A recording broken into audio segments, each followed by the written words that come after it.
Un accueil chaleureux à vous tous qui assistez à cette conférence. Bienvenue à ce cours sur la connaissance de soi. Aujourd'hui, nous allons parler d'un sujet appelé retour et récurrence. C'est un sujet particulièrement fascinant, car il peut nous aider à répondre à certaines questions que beaucoup d'entre nous se sont probablement posées à un moment ou à un autre. Par exemple, le thème d'aujourd'hui va nous éclairer sur le phénomène connu sous le nom de déjà-vu, cette sensation étrange d'avoir déjà vu ou vécu quelque chose, alors que l'on sait, rationnellement, que ce n'est pas le cas. Comme lorsqu'on visite un lieu pour la première fois, et qu'on a l'impression d'y être déjà allé. Ou lorsqu'on rencontre quelqu'un pour la première fois, et qu'on ressent immédiatement une connexion profonde, comme si on le connaissait depuis toujours. Ou au contraire, un rejet, ou une antipathie, immédiate envers une personne qu'on vient à peine de rencontrer, sans raison évidente. Aujourd'hui, à travers l'étude de ces deux lois, nous allons découvrir la véritable cause de ce type d'expérience. Nous parlerons également des vies successives, des vies passées, et nous explorerons si cela est réel ou simplement une idée. Et surtout, nous verrons comment il est possible de changer ou de transformer notre destin. Vous voyez donc que c'est un sujet très intéressant. Pour commencer, nous allons explorer comment fonctionnent les lois du retour et de la récurrence. Ce sont deux des 48 lois qui gouvernent le monde physique, et nous allons apprendre comment les transcender. Mais commençons par réfléchir à quelque chose d'important. Une personne est ce que sa vie est. Si quelqu'un ne change rien en lui-même, s'il ne transforme pas radicalement sa manière de vivre, s'il ne travaille pas sur lui-même, alors il ne fait que perdre son temps, misérablement. Si nous sommes ici en ce moment, en train d'écouter cette conférence, de suivre ce cours, ou de rechercher des sujets liés à l'éveil de la conscience, c'est parce que nous avons atteint un certain point dans notre vie. Un point où quelque chose de profond en nous pousse à changer, à nous transformer intérieurement. Nous sommes arrivés à ce point mathématique de notre vie où nous commençons à nous interroger sur notre propre existence. Nous commençons à réaliser que, si nous continuons à vivre comme nous l'avons toujours fait, nous ne pourrons jamais atteindre ni même comprendre le but profond et transcendantal de notre existence. C'est pourquoi, si nous voulons vraiment avancer, si nous voulons commencer à nous éveiller, nous devons allumer une révolution en nous-mêmes. Nous devons provoquer un changement profond, radical, dans notre vie. Sinon, nous continuerons à perdre notre temps, misérablement, comme nous l'avons fait vie après vie, retour après retour. Une fois que nous comprenons que cette transformation intérieure est nécessaire, l'étape suivante consiste à découvrir ce qui nous empêche d'avancer. Ce qui nous pousse à agir toujours de la même façon, à répéter les mêmes erreurs, à revivre les mêmes leçons encore et encore. Sans jamais vraiment les transcender. Commençons donc par étudier ce qu'est réellement la loi du retour. Le mot retour signifie littéralement tourner à nouveau. Ce que cette loi nous enseigne, c'est que tout évolue en cycle, tout se répète. C'est la loi qui est à l'origine de toute rotation. On peut l'observer dans la nature. La Terre tourne sur elle-même, créant le jour et la nuit, et une fois que ce tour est terminé, il recommence. La Terre tourne aussi autour du Soleil, créant les 4 saisons, et lorsque ce cycle est achevé, il recommence encore. Mais voici ce qu'il faut comprendre. Cette loi ne s'applique pas seulement aux planètes et à la nature. Elle nous gouverne aussi. La loi du retour est ce qui nous maintient prisonniers dans le processus mécanique de mourir et de renaître, encore et encore, vie après vie. Nous pouvons observer que la vie, avec toutes ses étapes, est comme une roue. Nous naissons, nous grandissons, peut-être nous nous reproduisons, nous vieillissons, puis nous mourons.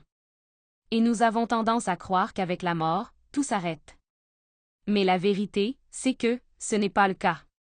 La mort est simplement le retour au point de départ de la vie elle-même. Avec la possibilité de tout revivre à nouveau. Comme nous l'avons expliqué dans la conférence 8, où nous avons parlé de l'évolution et de l'involution sur la roue du samsara. Nous avons dit que chaque âme a 3000 cycles pour atteindre la réalisation de soi. 3000 tours de cette roue, en passant par les différents règnes de la nature. Et une fois que nous atteignons le règne humain dans l'un de ces cycles, nous recevons la possibilité de vivre 108 vies humaines. Et entre chacune de ces vies, il y a toujours un processus de retour. Alors, en quoi consiste exactement ce processus? Eh bien, lorsque notre corps physique meurt, nous passons par une sorte de jugement. Pendant ce processus, toutes les actions que nous avons accomplies dans notre vie précédente sont pesées. Et à partir de cela, les conséquences de notre prochaine vie sont déterminées. Après cela, nous attendons, dans ce que l'on appelle traditionnellement le limbo, jusqu'à ce que les conditions appropriées soient réunies pour que nous puissions renaître. Cela signifie que les personnes qui deviendront nos parents doivent se rencontrer, tomber amoureuses, se marier, ou traverser n'importe quel processus qui les mènera à l'union sexuelle. Et c'est à ce moment-là que commence à se former le corps physique qui deviendra le nôtre. C'est le corps auquel se connectera notre étincelle intérieure, notre essence, afin que nous puissions revenir à la vie physique. Mais ce n'est pas seulement l'essence qui revient. Nos défauts psychologiques aussi reviennent d'une vie à l'autre. Mais voici quelque chose d'intéressant à savoir. Nous revenons souvent par la semence de nos propres descendants. Dans de nombreux cas, nous revenons au sein du même arbre généalogique. Par exemple, une grand-mère décédée il y a quelques années pourrait revenir sous la forme de la petite nièce qui vient de naître. Si cette âme n'a pas encore épuisé les 108 vies humaines disponibles dans ce cycle, son étincelle continuera de revenir dans la lignée familiale. Maintenant, si une personne a épuisé ses 108 vies humaines sans avoir accompli le travail intérieur nécessaire pour éveiller sa conscience, elle continuera quand même à revenir. Mais cette fois-ci, à travers les règnes inférieurs de la nature. Ainsi, si cette grand-mère n'a plus le droit de revenir comme être humain dans ce cycle, elle pourrait maintenant revenir à travers le règne animal. Et il est tout à fait possible qu'elle apparaisse dans notre maison, comme un animal domestique, un chien ou un chat, qui montre souvent des comportements très humains. Si nous faisons une projection astrale consciente et que nous enquêtons sur qui était cet animal dans sa vie humaine passée, nous pourrions être véritablement surpris par ce que nous découvrons. Nous pourrions même confirmer, sans aucun doute, la véracité de ce que nous affirmons ici. Grâce à la technique de projection astrale, que nous avons étudiée dans la conférence 3, nous pouvons vérifier si les vies successives existent vraiment. Nous pouvons demander à notre être intérieur de nous montrer laquelle des 108 vies nous vivons actuellement dans ce cycle. Nous pouvons aussi demander à voir une de nos vies passées, ou même assister au processus de jugement qui a lieu entre deux vies. Et si nous avons les mérites nécessaires, ces choses nous seront montrées. Et nous comprendrons par nous-mêmes que la loi du retour est réelle. Mais il est très important de comprendre que le retour n'est pas la même chose que la réincarnation. Ces deux concepts sont souvent confondus. Le retour, c'est ce qui arrive à nous, aux gens ordinaires.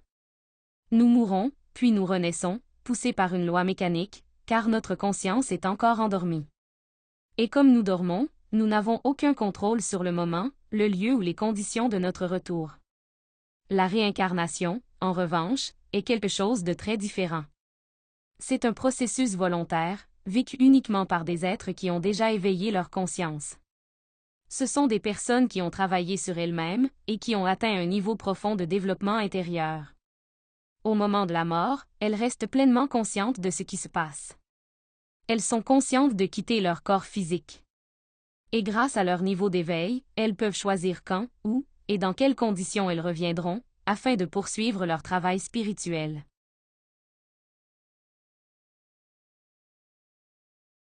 Voyons maintenant la loi de la récurrence. Le mot « récurrence » signifie simplement « quelque chose qui se reproduit ». Et tout comme la loi du retour nous fait revenir dans ce monde encore et encore, jusqu'à ce que nous fassions le travail intérieur nécessaire pour transcender cette loi. La loi de la récurrence nous fait revivre les mêmes leçons de vie, encore et encore, jusqu'à ce que nous apprenions enfin la sagesse cachée dans chaque situation. C'est donc la loi qui fait que tout se répète mécaniquement, encore et encore. Dans cette vie physique, des événements se produisent, puis, tôt ou tard, ils se reproduisent en cycle. Comme nous sommes soumis à cette loi, la vie de chacun de nous, avec toutes ses phases, est toujours la même, se répétant encore et encore, vie après vie, à travers des siècles innombrables. Chacune de nos vies est comme un film vivant. Lorsque nous mourons, nous emportons ce film avec nous, dans l'éternité. Nous le portons en nous, et ensuite, nous le faisons rejouer à nouveau sur l'écran d'une nouvelle existence. Chaque situation qui se présente dans notre vie est comme une scène différente de ce film. Nous croyons que nous dirigeons notre vie, que nous prenons des décisions. Mais nous ne réalisons pas que nous ne faisons que répéter les mêmes actions, les mêmes erreurs, les mêmes circonstances, encore et encore, d'une vie à l'autre. Nous avons visité les mêmes lieux, rencontré les mêmes âmes, vécu les mêmes situations, mais rendues plus intenses par les conséquences de ces actes. Et c'est pourquoi nous avons parfois l'impression d'avoir déjà vécu certaines situations. Ou que nous rencontrons des personnes et avons immédiatement le sentiment de les connaître. Même si nous ne les avons jamais vues auparavant. C'est cela, le phénomène de déjà-vu, et même ce que nous appelons prémonition. Nous avons vécu cette même situation tellement de fois qu'elle est gravée dans la mémoire de nos os, même si nous ne nous en souvenons pas consciemment. Une fois que nous comprenons cela et que nous le vérifions par nous-mêmes, nous réalisons que notre destin est déjà écrit. Rien de ce qui nous arrive n'est dû au hasard. La répétition des drames, des comédies et des tragédies est un principe clé de la loi de la récurrence. À chaque nouvelle vie, les mêmes circonstances se répètent invariablement. Et les acteurs de ces scènes, ceux qui reviennent sans cesse, sont les moi psychologiques qui vivent en nous. Si nous désintégrions ces acteurs, ces « moi », qui recréent toujours les mêmes scènes, alors la répétition de ces circonstances deviendrait impossible. Évidemment, sans acteurs, il n'y a plus de scène. Il est essentiel de méditer là-dessus, car comprendre cela éclaire la manière dont nous pouvons commencer à changer notre vie. En vérité, beaucoup de personnes vivent en nous. Nous avons l'illusion d'être un seul individu. Mais lorsque nous commençons à nous observer, nous découvrons qu'au plan psychologique, nous sommes multiples. Chacun de ces moi possède sa façon de penser, de sentir et d'agir. Par exemple, à un moment donné, nous pouvons nous sentir joyeux, optimistes, pleins de courage, persuadés que tout ira bien. Puis, l'instant d'après, nous pouvons nous sentir tristes, découragés, convaincus que rien ne fonctionnera. À une autre occasion, nous pouvons nous mettre en colère, ne penser qu'à la vengeance ou à l'attaque. Et dans certaines situations, nous pouvons être envahis par la luxure, ne cherchant que la satisfaction sexuelle. Nous ne sommes pas un seul individu conscient. Nous sommes un ensemble de défauts psychologiques, de multiples manières d'être qui surgissent selon les circonstances, nous conduisant à répéter les mêmes drames, tragédies et comédies, vie après vie. Il est crucial d'observer et de comprendre cela, car ce n'est qu'en désintégrant chacun de ces modes d'être que nous pourrons nous libérer du cycle de la récurrence, et de tous les engagements que ces moi ont contractés avec autrui au cours de nos existences successives. Lorsque nous réfléchissons sérieusement à la loi de la récurrence, à la répétition des scènes dans chaque retour, nous commençons à découvrir, par une observation de soi profonde, les ressorts secrets de ce phénomène. Par exemple, si dans une vie passée, à l'âge de 25 ans, nous avons vécu une relation amoureuse. Il est clair que le moi psychologique associé à cette expérience cherchera le même partenaire au même âge, dans cette nouvelle existence. Si ce partenaire avait 15 ans dans la vie antérieure, le moi lié à cette expérience tentera de le retrouver à ce même âge, dans la vie actuelle. Il est facile de comprendre que ces deux moi, celui de l'un et de l'autre, sont attirés télépathiquement l'un vers l'autre, et ils se retrouveront pour répéter la même histoire d'amour du passé. De la même manière, si deux personnes étaient ennemies dans une vie antérieure, se battant jusqu'à la mort, elles seront attirées à nouveau l'une vers l'autre dans cette vie, pour revivre la même tragédie au même âge. Si deux personnes se sont disputées un bien immobilier à l'âge de 40 ans dans une vie passée, elles se chercheront de nouveau dans cette existence, au même âge, pour rejouer le même conflit. Comme on peut le voir, nos défauts psychologiques sont liés entre eux par télépathie. Et nous attirent dans les mêmes schémas, nous faisant revivre les mêmes récits, encore et encore. Parfois, nous ressentons une poussée soudaine de changer de direction, de visiter un lieu précis, ou de parler à une personne spécifique. Et cette autre personne peut ressentir la même chose. Nous ne réalisons pas que ce sont les mêmes défauts psychologiques qui nous ont menés, dans une vie passée, à vivre exactement ces mêmes circonstances. Chacun de nos défauts psychologiques porte en lui de nombreux engagements. Et aucun de ces engagements ne nous aidera à éveiller la conscience, ni à nous libérer de ce cycle. Au contraire, ces défauts nous manipulent à travers le désir et le mental, faisant en sorte que nous tombions dans les mêmes situations, où ils peuvent se manifester, et se nourrir de notre énergie. Vie après vie, nous devenons de simples marionnettes de nos défauts. Nous traversons l'existence tirée par les circonstances, sans jamais renoncer aux désirs liés à ces moi. Inconsciemment, nous accomplissons chaque engagement, tout en vivant sous l'illusion que nous contrôlons nos vies. En chacun de nous vivent de nombreuses personnes. Chacune avec ses propres engagements à honorer. Nos moi luxurieux, créés depuis plusieurs vies, portent leurs propres dettes sexuelles. Nos moi menteurs ont leurs obligations. Nos moi violents, tyranniques, ou même soumis, ont aussi les leurs. Chaque vice suit un calendrier précis dans notre existence. Il décide quand il se manifestera, combien de fois, et sous quelle forme. Ce qui est le plus inquiétant dans tout cela, c'est que l'intellect ignore totalement l'existence de ces moi psychologiques en nous, et de tous ces engagements qui sont accomplis de façon fatale, sans que nous en ayons conscience. Notre personnalité n'est qu'un instrument utilisé par les différents moi pour accomplir leurs engagements. Chaque moi se sert de notre personnalité pour réaliser ses propres désirs. Nous sommes comme des bûches misérables, emportées par les vagues furieuses de l'existence, sans aucune volonté propre. Lorsque la vie nous présente des situations tristes, nous pleurons. Quand elle nous offre des moments heureux, nous rions. Face à des situations violentes, nous nous mettons en colère. Et dans des circonstances luxurieuses, nous devenons sexuellement excités. Mais jamais nous ne réfléchissons. Nous ne contrôlons jamais nos émotions, nos désirs, nos pensées, ni nos actions. La seule manière d'échapper à ce malheur, à cet état d'inconscience dans lequel nous vivons, c'est de mourir en nous-mêmes. Si nous voulons vraiment changer notre destinée, si nous voulons que notre conscience guide chacune de nos actions, il nous faut désintégrer un à un tous ces moi, toutes ces façons d'être qui composent notre psyché. Pour commencer à modifier notre destinée et vivre une nouvelle existence consciente, orientée vers l'éveil de la conscience, nous devons d'abord apprendre à nous observer. Cette auto-observation nous permet de découvrir les défauts psychologiques qui se manifestent à travers nos désirs et nos pensées. Ces défauts communiquent télépathiquement avec les défauts d'autrui, nous poussant à chercher certaines personnes, à faire certaines choses, ou à entreprendre certaines actions. Par exemple, supposons que nous ayons un partenaire, et que nous comprenions l'importance de la fidélité pour la naissance spirituelle.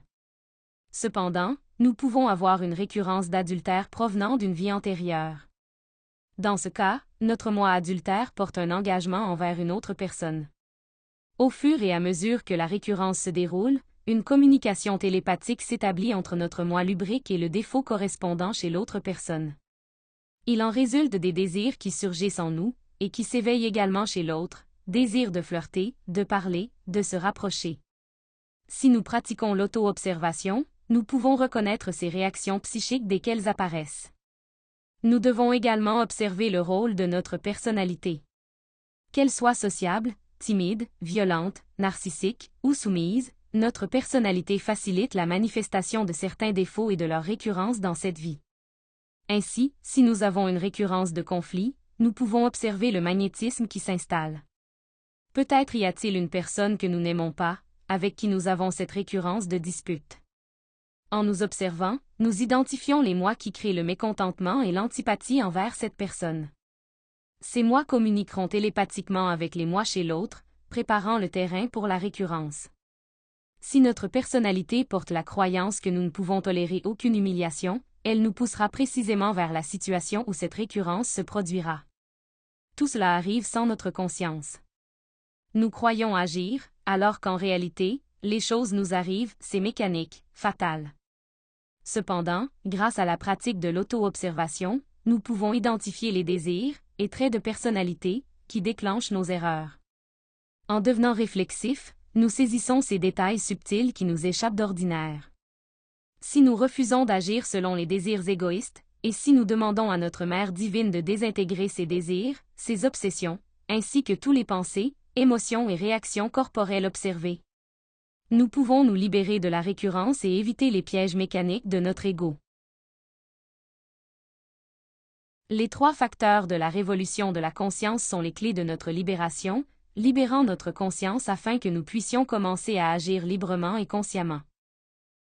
La mort psychologique nous permet d'éliminer toutes nos manières d'être négatives, les acteurs qui, par la loi de récurrence, doivent apparaître sur l'écran de notre vie pour nous pousser à commettre les mêmes erreurs. Ce processus de mort psychologique nous aide à commencer à libérer et éveiller notre conscience. Avec la naissance spirituelle, nous faisons un usage sage de notre énergie sexuelle, nous permettant de condenser l'essence libérée dans notre moelle épinière, en veillant à ce qu'elle ne soit plus capturée par l'ego. À travers le sacrifice pour l'humanité, nous pouvons œuvrer pour régler les dettes karmiques accumulées par les actions nuisibles que nos défauts nous ont poussés à commettre, des actions qui ont contribué aux récurrences dans notre vie. En travaillant sur nous-mêmes et en pratiquant les 3 facteurs, nous nous libérons. Lorsque nous désintégrons les divers défauts qui nous maintiennent enchaînés à la répétition sans fin des circonstances et des erreurs, nous nous libérons de la loi de récurrence. Au fur et à mesure que nous libérons et éveillons toute notre conscience, nous sommes également libérés de la loi du retour, car nous n'aurons plus besoin de répéter ce cycle de vie. Nous aurons déjà atteint le but, l'autoréalisation, qui est la libération totale. Et ceux qui s'éveillent véritablement acquièrent une objectivité totale de leur conscience, atteignant ainsi l'illumination authentique et le bonheur véritable. Ce sujet se termine ici. N'oubliez pas que vous pouvez poser toutes vos questions, et nous serons heureux d'y répondre. Le prochain thème que nous allons étudier portera sur les lois du karma et du dharma. Nous y apprendrons tout ce qu'il faut savoir sur ces 2 lois, et comment négocier et annuler nos karmas. À la prochaine fois!